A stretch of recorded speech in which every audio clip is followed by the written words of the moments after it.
ನಮಸ್ಕಾರ, ನೀವು ನೋಡ್ತಾ ಇದ್ದೀರಾ ನ್ಯೂಸ್ ಫಸ್ಟ್ ಲೈವ್. ನಾನು ಮಧುಸೂದನ್. ಮೊದಲಿಗೆ ಹೆಡ್ಲೈನ್ಸ್. ರಾಮೇಶ್ವರಂ ಕೆಫೆಯಲ್ಲಿ ಬ್ಲಾಸ್ಟ್ ಆದ ಜಾಗ ಸಂಪೂರ್ಣ ಛಿದ್ರ.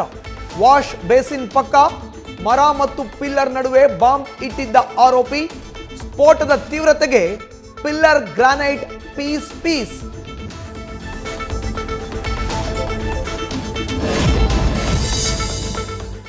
$2.5 ಮಿಲಿಯನ್ ಕೊಡದಿದ್ರೆ ಬಸ್, ರೈಲು, ಬಸ್ ಸ್ಟ್ಯಾಂಡ್ ಸೇರಿ ಹಲವೆಡೆ ಬ್ಲಾಸ್ಟ್. ಸಿಎಂ, ಡಿಸಿಎಂ, ಪೊಲೀಸ್ ಕಮಿಷನರ್ಗೆ ಬೆದರಿಕೆಯ ಇಮೇಲ್. ರಾಮೇಶ್ವರಂ ಕೆಫೆ ರೀತಿಯೇ ಸ್ಫೋಟಿಸೋದಾಗಿ ಎಚ್ಚರಿಕೆ.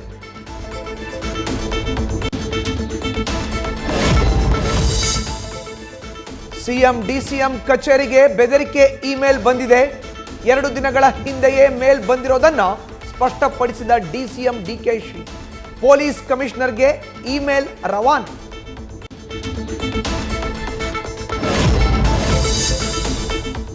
ಇಡಿ ಕೇಸ್ ವಜಾ ಆಗಿದ್ದಕ್ಕೆ ಡಿಕೆ ಶಿವಕುಮಾರ್ ಫುಲ್ ಖುಷ್.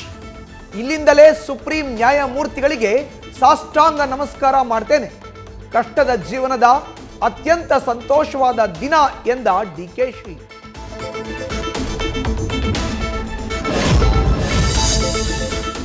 ರಾಜ್ಯದಲ್ಲಿ ಬರಗಾಲ ತಾಂಡವ. ಕುಡಿಯುವ ನೀರಿಗೆ ತೊಂದರೆ ಆಗಬಾರದು. ಎಷ್ಟೇ ದುಡ್ಡು ಖರ್ಚಾದರೂ ಕೊಡ್ತೇವೆ.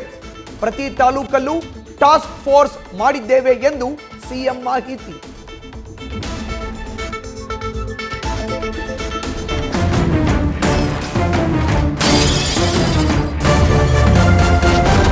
ನ್ಯೂಸ್ ಫಸ್ಟ್, ನಿರ್ಭೀತಿಯಿಂದ ನಿಮ್ಮ ಪರವಾಗಿ.